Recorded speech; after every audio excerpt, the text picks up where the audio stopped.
This is set number 71000, Collectible Minifigures Series 9, and today we have the Forest Maiden. Ages 5 and up, one of 16 figures, released in 2013, and retails for $3. Let's take a closer look at this figure now. So let's start off with the packaging, the very shiny silver packaging for it. We do have the Forest Maiden shown on the front, and she is one of the 16 figures. We do have the dot codes on this minifigure, as best as I can interpret them. Dot codes can vary between figures and can be, multiple sets of codes for the same figure. It is better to feel the packages than to just search for the dot codes, but if you guys are keeping track, that's the dot code combination that I've found for her.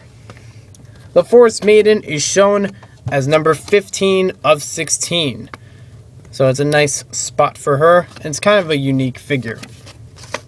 She is one of 3 figures, may I add, in this series, and probably 4 if you count the mermaid, who does not have a pants leg piece. This is one of 3 figures that has the same dress piece, but one of 4 that just doesn't have pants. So it makes it very confusing in this series. Believe me, it makes it very confusing when trying to find this figure. Some of her weapons are shown on the back, such as her giant bow, and I think that's the only part of her that's shown here. That's all that I can see. Let's take a closer look at the minifigure now. The Forest Maiden. Honestly, I really had not much to think about this figure when it first came out. This was actually one of my least favorites when the series started, because I didn't think of how special it was or how it could be used, and I just thought it was kind of like an offset female version of the Forest Elf I believe we got early on, Series 2 or Series 3, one of those. So I wasn't sure what to make of it. However, in more recent terms, I actually like this figure a lot. Let's take a look. We have her goldish and greenish tree on the shield. That is a similar design that is seen on one of the earlier elf pieces, or elf minifigures, should I say. Oops. She has this incredibly long bow and arrow, which I find to be very interesting. This is one of, I think, 4 different bow and arrows that have been made by LEGO, and one of the largest. Very large bow piece, and also the elastic for it would be incredibly long.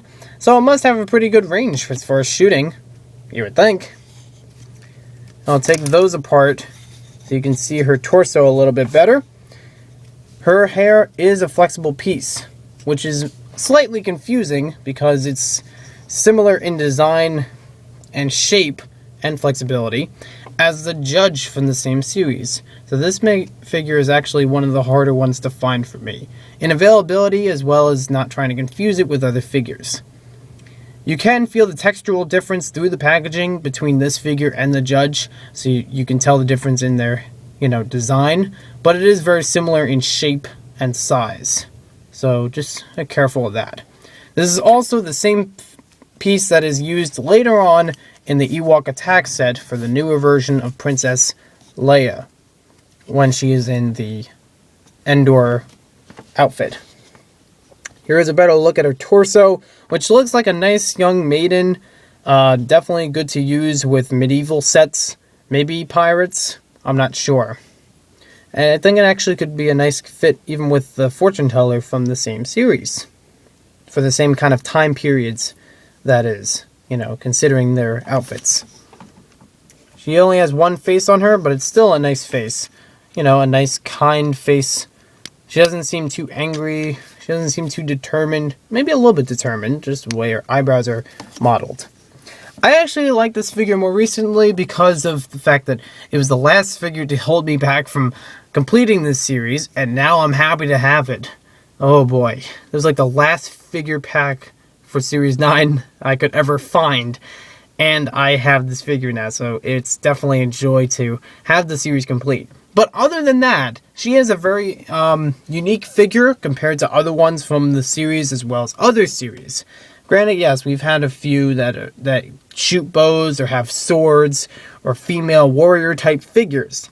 However, this one seems to be a more gentle type compared to the Viking warrior or the Amazon warrior. This one seems like a maiden, a mistress maybe, that's just out to fight for, for the better of people. And it's not something that she seems to do on a daily basis. It's not something she was signing up to do, or maybe she was, but it's not like, part of her occupation, really. So I could see her as, without the bow and arrow and without the shield, as just being a gentle, town lady, if you may.